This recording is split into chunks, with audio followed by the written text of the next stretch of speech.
Alright, bienvenue dans cette vidéo. Aujourd'hui on est le 14 décembre et aujourd'hui c'est la 14e vidéo en série. Donc, aujourd'hui je vais parler de quelque chose d'un peu plus psychologique, tu vois, puis de réel. Alors, quand on y pense bien, on vit dans un monde où on peut dire que ceux qui sont au pouvoir, c'est ceux qui écrivent l'histoire, tu vois. Puis ils écrivent l'histoire en leur faveur. Alors, ça me fait penser à une chose, ok? Imagine que c'était Hitler qui avait été au pouvoir. Et là, il aurait écrit l'histoire en sa faveur. Ça veut dire que si c'était Hitler qui avait gagné la guerre, aujourd'hui, j'imagine qu'il y aurait des très fortes chances qu'on voit Hitler comme un héros ou quelqu'un de bon, tu vois, parce que c'est lui qui aurait établi son règne, puis tout ça.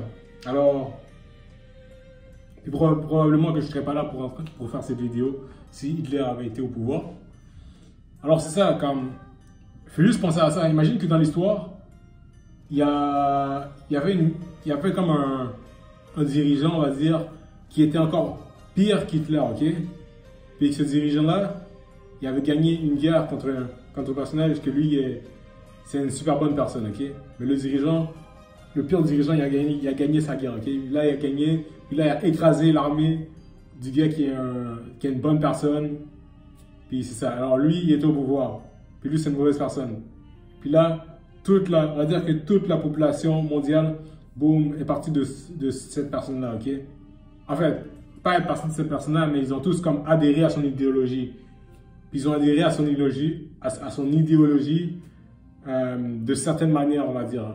On va dire, je sais pas. Je vais donner un exemple qui a pas rapport du tout, ok? Quand on éternue, on dit à tes souhaits, ok? Ça, c'est vraiment un exemple banal. Il n'y a rien de méchant dans dire à tes souhaits, mais imagine que c'était l'idéologie de la personne. Puis cette personne-là, son idéologie, elle a comme évolué exponentiellement. Tabarnouche. Ok, on recommence. Exponentiellement, ok? Alors c'est ça. Puis là, nous, quand une personne va éternuer, on va dire à tes souhaits. Puis des fois on le dit, mais on sait même pas pourquoi on le dit, tu vois. Alors c'est ça, il faut juste réfléchir à ça. Puis c'est juste parce qu'il y avait comme une personne qui a vaincu toutes les autres que cette personne-là, elle fait sa loi. Puis c'est comme ça que l'histoire s'est écrite en fait. Dans le fond, c'est comme si c'était un peu l'allégorie de la caverne, tu vois.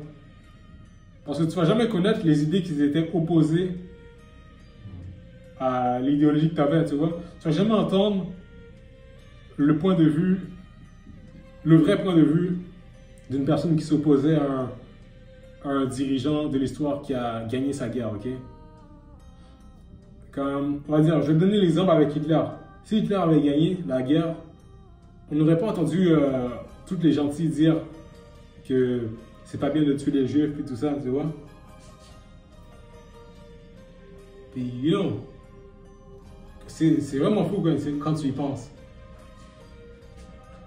Donc, wow, la justice, ça appartient au vainqueur. C'est ça qu'il faut retenir de la vidéo. Et ouais. Donc, est-ce qu'on peut vraiment dire que le monde est juste?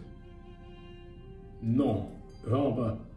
Parce que quand on regarde ce qui se passe dans le monde, on dit le tiers-monde, mais en réalité, le tiers-monde, ça représente le 2/3 du monde. C'est le 2/3 du monde qui vit dans la pauvreté. Une phrase qui serait importante à retenir dans cette vidéo: tant qu'il y aura des vainqueurs, il y aura des vaincus. Yeah.